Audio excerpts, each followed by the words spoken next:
the barrier, and therefore the standard is being published, being put in official, and is globally applicable and usable. And actually, there are quite a number of Indian organizations that are already using ISO 26000 simply because the buyers in Europe, in the US, in Japan, wherever, are requesting them to show what they're doing in the area of social responsibility.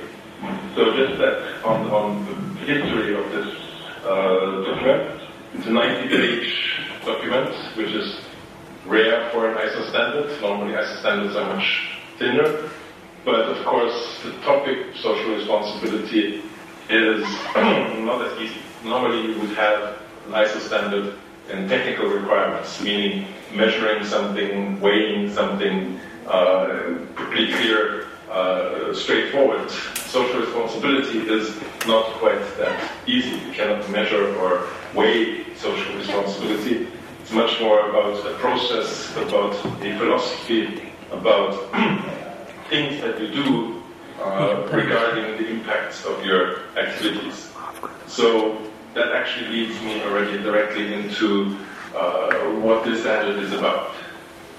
The core message that I would like to get across and for you to understand is ISO 26000 talks about social responsibility for a certain reason. We don't talk about corporate social responsibility, not because we don't like corporates to use social responsibility.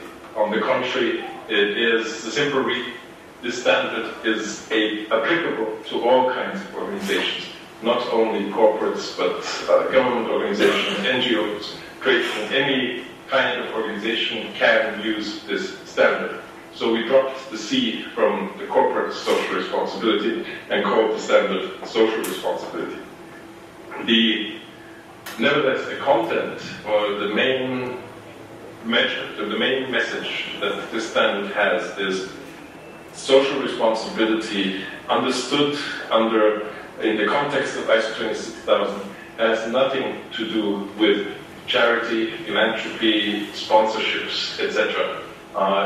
We actually have 2.5 lines in the standard that say if you're doing sponsoring charity, philanthropy, that's cool, but it does not replace your CSR activities or your SR activities, as we call it in the standard, because what the standard means with that is social responsibility is about, in the context of ISO 26000, is about how do you do your business. It is not about what you do with your profits. So I have a catchline that I use. Social responsibility is not about what you do with your profits, so what checks do you write, which good causes do you support, etc.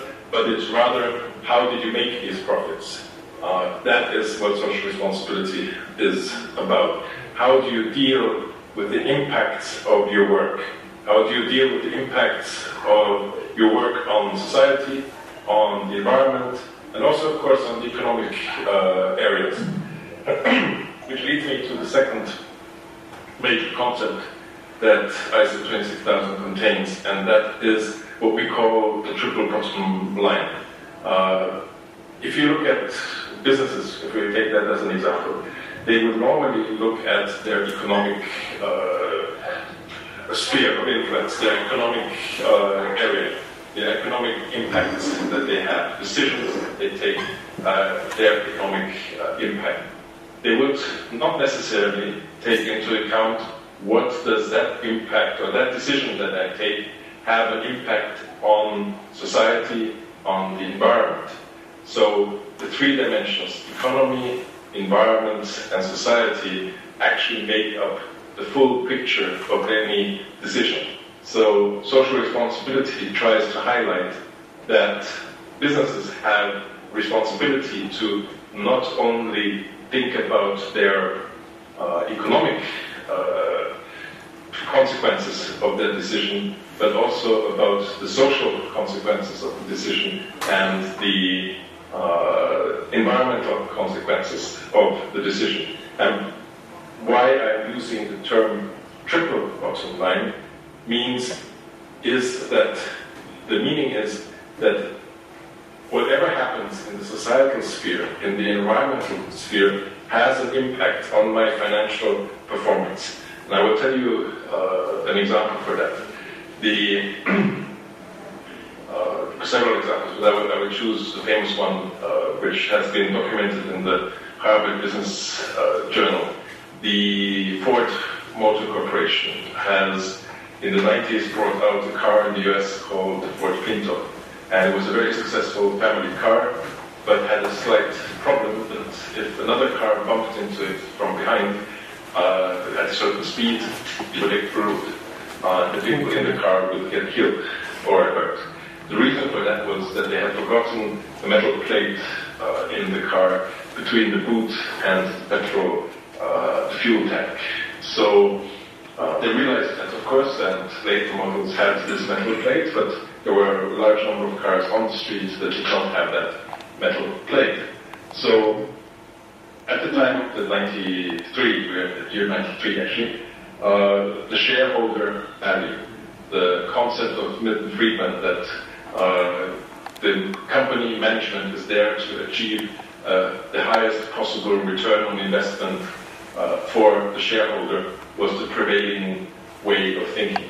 So they had an agreement, what is possible in the US, court settlements. So every time such an accident happened, they would pay a certain amount to the families who had lost some people in such an accident. So there was a fixed amount that was already agreed. They had agreed that it was their fault, and therefore they would pay a certain amount for each accident that happened. There was a board meeting, which is documented, where they were sitting together, the board members, and discussing, should we call back the cars that don't have this metal plate and build in this metal plate? And there was calculations that this metal plate costs $13.50. The hour for the mechanic costs another $60, so $73.5 for every car that we have to call back.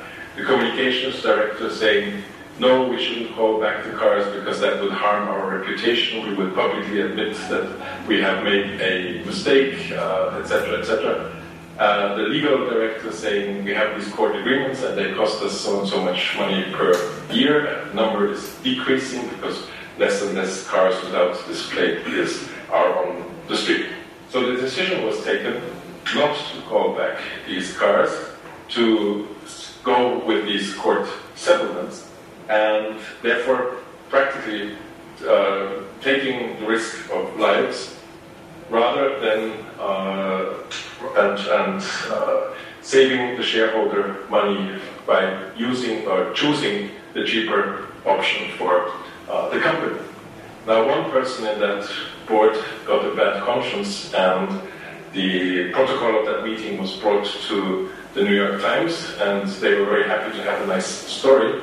And the whole story became a big disaster for Ford because, of course, the public did not accept this trade-off of life against shareholder return on investment, and they not only did not buy this Ford Pinto anymore, but also other Ford models, because why should they trust Ford if they had lied to us on this model? Maybe they're lying to us on other models as well. So it meant a loss in sales of cars, loss of market shares, loss of stock price of the company. The company had to invest in PR measures, in advertising measures to regain the position it had before.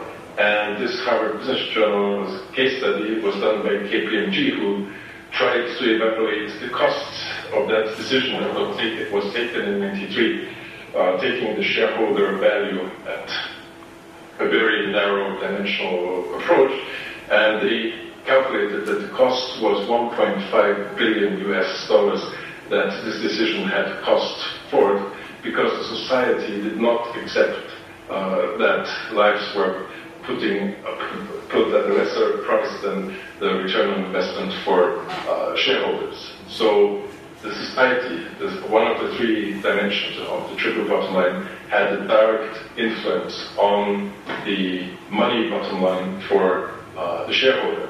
So it's not only the one dimension of the economy, but also the society or the environment. We can take the second example, the environment. You all probably have heard about the oil spill of BP in the Gulf of Mexico. And the reason for that oil spill was that when you dig into the ground underwater, there's a valve that prevents the oil to spill into the sea. And normally there's a second valve, a security valve, that in case the first valve breaks, there's a second valve that takes over that function. Now, the managers of BP were doing classically what managers are doing. They're doing cost cutting. They're looking at Excel sheets and seeing where can I cut some costs. And they were looking at this second valve, the security valve. And they asked the technicians, has it ever happened that the first valve broke? And the technicians did some research and came back and said, no, actually in recorded history, there was no such failure of that first valve. So the management cut the security valve. The costs are $180,000 for that valve. So in the concept of cost cutting, we have saved $180,000. Now, shit happens. The first valve broke, and there was no second valve, no security valve to take over the function of the first valve, and the oil spilled into the Gulf of Mexico. And that for several months. As you might have also followed in the media, the US government just fined BP for this oil spill with $4.6 billion on fines for environmental damage, cleanup, and etc., etc. So $180,000 saved versus $4.6 billion to be paid, coming from the sphere of environment, and of course society not accepting that damage to the environment. So what I'm trying to say, and what the ISO 26000 standard is trying to say, that if you want to take an informed decision, you have to look at all three dimensions, the economic, the environmental, and the societal dimension. And only if you take the full picture, you can actually make an informed decision. It's like watching TV. We all want to have a 3D television, and then we get the full picture. So why should you reduce your management decisions just to one dimension and ignore two other dimensions that potentially have a huge impact on your business? Which leads me to my third point, which is what also is mentioned in the standard, the so-called social license to operate. Social responsibility is there to achieve the social license to operate. In a business, you would have what is called the legal license to operate. You fulfill the legal requirements of opening the business, running the business, etc. The social license, you go to an office, you know what you have to do, there's a legal framework, etc., etc. In the social license to operate, that's a bit more complicated. There is no office you can go to and achieve this or get this social license to operate. You have to earn that social license to operate. You have to earn it with, and I'm introducing one of the key terms of the ISO 26000 standard, you have to earn it with your stakeholders. The stakeholders give you this social license to operate. It's about the acceptance of what you are doing. Your employees have to do the work. If they don't do the work, there's no business. Your customers have to buy your products. If they don't want to buy your products, there's no business. If the community around you doesn't accept you're being there because you're destroying the environment, you're polluting the air, I don't know, whatever, then you're going to have a hard time running your business. If government doesn't accept you being there because they're getting pressure from the public and they want to be re-elected and you're considered as a negative factor or as a risk, they will not allow you to move forward. Media will give you a hard time if you're not in the social license to operate. So there are a number of factors that create the social license to operate. I work with a Canadian mining company that operates a gold mine. And we were making a risk tree, so a risk analysis. And the interesting result at the end of the day was that from the many risks that we had identified, there were 25% of these risks came from the technical, financial sphere. So the technical solution of getting the gold out of the mountain, possibilities of technical failures, etc. Or financial risks, getting the investors getting enough money to be able to proceed, etc., etc. But 75% of the risks that we had identified came from social or environmental issues. The water, the little river that passes by the mine could be polluted by the mine and then create water problems for the community down the stream. The anglers who were used to going to fishing in that river would have a negative stance on this project.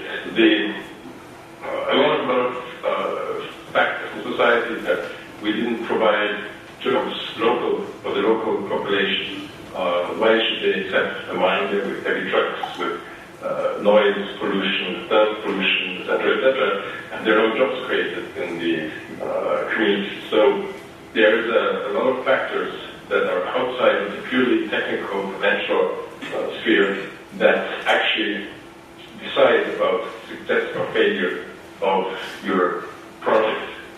So taking all that into account, it shows that social responsibility, and in the context of ISO 26000, is about how we do our business. How do we deal with the impact that we have through our business activities? It is not about what we are doing. This is also a very important distinction.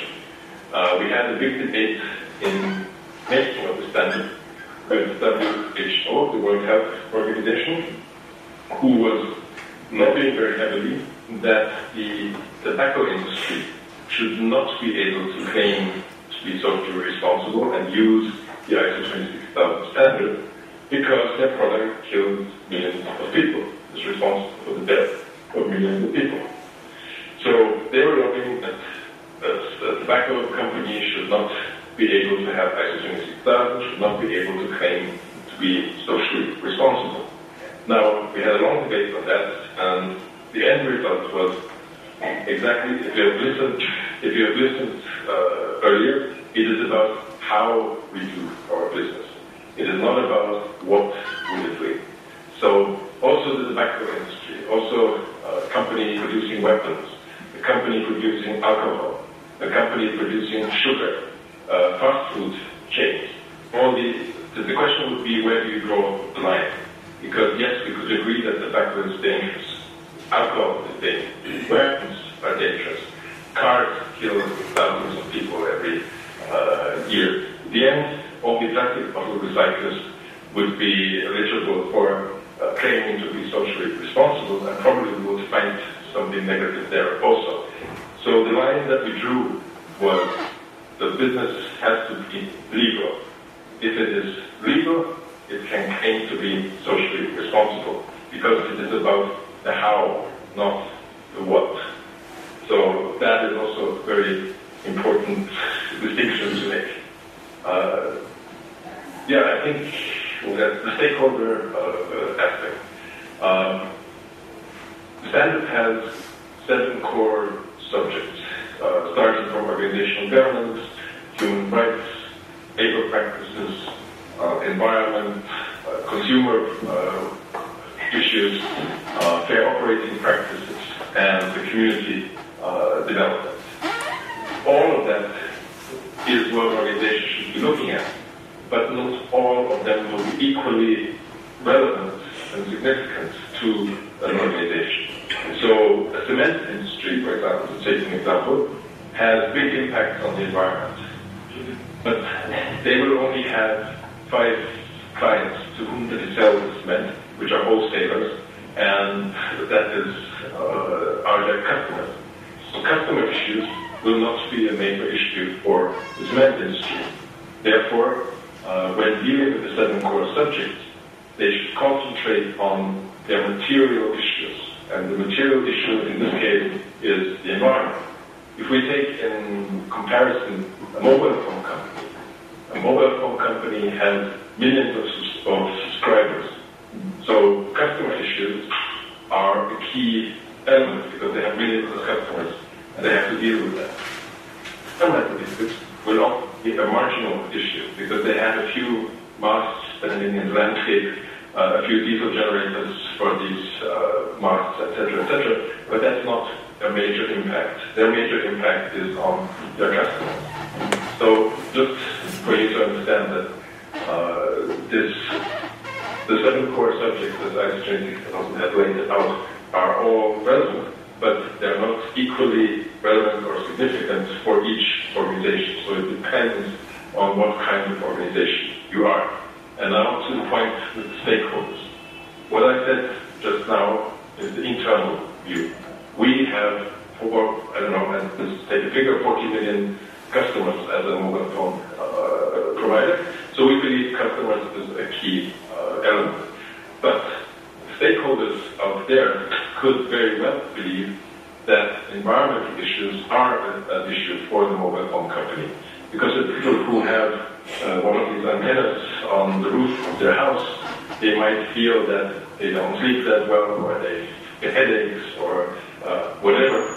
So yes, they would say you have also an environmental issue because these electrosmog and all these things, they damage our health, they damage our children, whatever, we cannot sleep at night.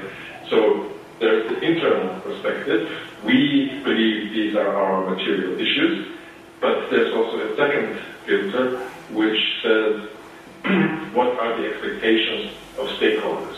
What are their needs and requirements towards the company? What are their estimation of what are the material issues? So taking both of them into account allows you then to have quite a substantial and quite a full picture of the impact that an organization has. So that is to understand that to introduce the terminology of material issues, those that are significant and relevant to an organization. And that will differ from organization to organization. So the increment, to make it clear, also in the terms of some people, you will be acquainted with quality management standards, management system standards, where you normally have to fulfill the requirements that the standard lays out, and then you are compliant with that standard. ISO 26000 is a different animal, it's a different tool. It's not a management system standard. It does not have requirements that you have to fulfill, and if you don't fulfill them, you're not a social responsible business, and if you fulfill them, then you're a social responsible organization. It has much more than that, because it doesn't follow requirements, it follows the idea of how do we solve or deal with the impacts that we have as an organization. I always bring as an example a very simple picture. We once did a tour of a textile factory, and the owner took us through the different rooms, and I noticed holes in the wall, at different heights in the wall, and I asked him what are these holes for. And he told me that's easy. We produce for Puma, that's a Nike, let's say, for example, and the Puma code of conduct says the fire extinguisher has to hang at 80 centimeters. The Adidas code of conduct says the fire extinguisher has to hang at 100 centimeters. And the Nike code of conduct says it has to hang at 120 centimeters. So accordingly, the auditor from Puma counts, we hang up the fire extinguisher at 80 centimeters. The auditor of Adidas counts, we hang it at 1 meter, and so on. That is So that the auditor of Adidas could measure the height of the fire extinguisher is hanging at 1 meter, perfect, you fulfilled the requirement, you have passed. ISO 26000 doesn't care in which height you are hanging the fire extinguisher. It will look at 3 issues. Is there a fire extinguisher? Does it actually work? And do the people in the room actually know how to use it? Because that extinguishes the fire, not in which height does the fire extinguisher hang on the wall. So what we're trying to give the user the tools to actually address the impact that the organization, the company has on a certain issue of society, on environment, on business. And that is what the standard is about. You will not find there, you're not allowed to emit more than kilograms of CO2, because that simply will not work. Because for the cement industry, they emit tons of CO2, and for a one-person consultancy company, it will probably not emit even that much of CO2. But it will address issues how to minimize your CO2 emissions in the context of your business. Now, for the one-person consulting company, reducing the CO2 emissions is not a material issue because you're not emitting a lot of CO2. So I'm not going to address the reduction of CO2 emissions as one of my key priorities because it's simply material to my business. But if I'm a cement industry, the reduction of CO2 emissions will be one of my key priorities because I'm a big emitter of CO2 and it's a material issue to my business. So that's the great difference between the management system approach and the approach that ISO 26000 takes. And then one final thing I want to say is very often one of the key questions I always get, and I'm sure you also have that question already in your seminar, is the issue of certification. ISO 26000 per se is not certifiable because it is not a management system standard. It does not contain requirements by which you could comply with. But there's a big misunderstanding on that issue. With the points that I have just explained to you, it will be clear to you. ISO 26000 offers you 3 ways of getting the kind of acknowledgement for what you are doing in the area of social responsibility.